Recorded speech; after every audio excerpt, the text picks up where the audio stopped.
I never met my father, but I got a phone call telling me he's dying. My aunt called on Sunday to tell me that she'd asked my dad if he wanted to see his kids. He tried to open his eyes and blinked a few times, so she thought it was a yes. Honestly, I only went to see him because I knew I had to do it for myself. I didn't want to regret not being there in his final days, even though I knew I didn't owe him anything. It was a long drive, though, an hour and a half from where I live in Louisiana. When I got to the hospital, the doctor wanted to talk to my aunt, uncle, and me about who should be my dad's power of attorney. This meant who would be responsible for making decisions about his healthcare and finances. I said I didn't want to be responsible for that anymore. I didn't want to be making those big decisions about my dad's life. I didn't feel like it was my place anymore. The doctor said I could give the power of attorney to someone else. So I offered it to my aunt and uncle, but they said they were in the same boat as me. They also didn't want that responsibility. If none of us took on that job, the doctor said, it would fall to the state, and they'd decide what happened next. I also asked about the money stuff. What would happen to my dad's finances? The doctor said she wasn't sure, but she thought he had Medicare and Medicaid.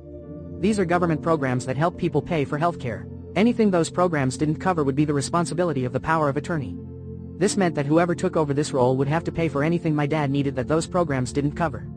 Finally, I went in to see my dad with my aunt and uncle. He didn't seem to respond much. His brain wasn't working right, like someone who'd had a lot of strokes. My aunt tried to wake him up, but he just fluttered his eyelids a little. They told me to talk to him, but I asked for some privacy because I didn't know what to say. I just stood there for a second after they left and talked about myself. It felt like I was giving a speech or something. "Hey Dad, it's Live Lift Love," I said. Live Lift Love is my online name. He turned his head towards me and opened his eyes a bit more. I wasn't sure what parts of his brain were still working. The doctor didn't have the results of an MRI, so we didn't know which parts weren't getting enough oxygen. An MRI is a test that takes pictures of the inside of the brain. It can show if there are any problems with the brain's blood flow or if there are any signs of damage. I kept talking, telling him I was turning 27, I'd gone to college, I had 2 degrees, no kids, a side business, and was living in Louisiana. I just kept telling him everything that had happened in my life. I felt like I needed to tell him something, to let him know that I was okay. That I had built a good life for myself.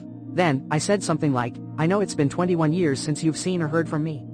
I started getting choked up because I knew what I wanted to say next, but I had a hard time getting the words out.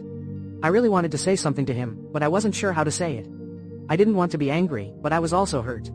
I just wasn't sure how to feel. I had all these emotions swirling around inside of me. Part of me wanted to be mad and say, "I turned out okay without you, or maybe because you left. You had nothing to do with raising me, and all my successes aren't thanks to you. You shouldn't get any credit." But in the end, I said I forgave him and hoped he found peace and happiness in the next life, whatever he believed in. I didn't really know what I believed about what happened after we die. But I hoped that somehow, my dad found some kind of peace in the afterlife. I saw tears come out of his eyes. I really wasn't sure if he heard me. I wondered if he understood my words or if it was just because of all the tubes in his mouth and nose. Maybe some kind of reflex. I still couldn't believe how sick he was. His body was hooked up to all these machines. He was so much thinner than I remembered. He had all these tubes in him and he was pale and his face was swollen and bruised. It was hard to recognize him. It still felt like I was talking to a stranger, but I hoped he knew I was there and it made him feel better. I thought maybe, just maybe, that having me there, his daughter, by his bedside, would make him feel better. It seemed like all that he could do was blink his eyes and try to open his mouth. He couldn't talk. He was hooked up to a ventilator, a machine that helped him breathe. The nurses said that he would probably be better off if they just took him off of the machines. But the doctor had told me that they wouldn't do that because the state law was against it. They were going to keep him alive on life support until his wife could get here. I wasn't sure what to think about this. The thought of keeping my dad alive on machines just didn't seem right to me. It seemed so unfair to him. I thought about how I wished I could have gotten to know him. I wished I had been there for him during his life. I wished we had had a relationship, but he had chosen to be absent from my life. And now I had come to say goodbye. I didn't feel like a huge weight was lifted off my shoulders or like I had a sigh of relief. I felt empty inside. It seemed like my whole body had just gone numb. I didn't feel anything anymore. I felt confused and lost. The visit to see my dad had been very emotional. My emotions had been a wild roller coaster. But in the end, I was okay with whatever happened.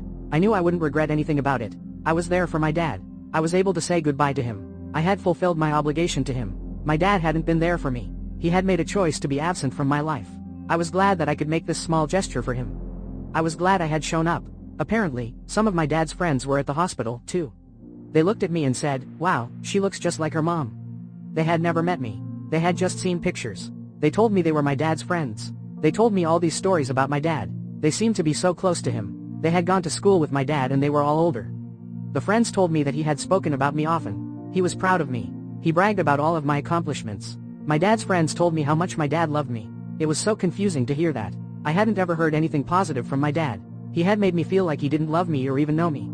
His friends told me that he had wanted to see me, that he was so excited when he found out that I was coming to see him. They told me that he was trying to open his eyes to see me, that he was happy that I had come. It made me feel angry. I didn't know what to believe. These friends, they were telling me things that didn't match the truth that I had lived. The truth that I had known. All the years that I had lived without my dad, without his love, without his guidance. They had been so close to him. They had shared so much of their lives with him. And I had been shut out. They didn't understand. No one could ever understand what it was like to be on the outside looking in. They told me I had to go see him. They told me that I needed to do this for him. They said I was his daughter and that I had to be there for him. They told me to force my brother to come see him. My brother had had a more difficult relationship with our dad than I had. I didn't know if he would even want to see him. I was really annoyed. It wasn't my job to force my brother to do anything. I wasn't responsible for him. After we visited my dad, we sat in the waiting room together, trying to figure out what was going on. These friends were so insistent on how important it was for me to be there for my dad. They said it was my responsibility, as his daughter, to see him in his final days. They even tried to get me to agree to keep him alive on the machines. I had a hard time believing them. They were all so confident in their assertions about my obligations. These people were telling me to stay, to spend more time with him. I knew that it wasn't right for me to stay. I was tired. I needed to go home. I needed to sleep. I needed time to process what I had seen and felt. But my dad's friends tried to talk me into staying. They said they had so many things to tell me about my dad.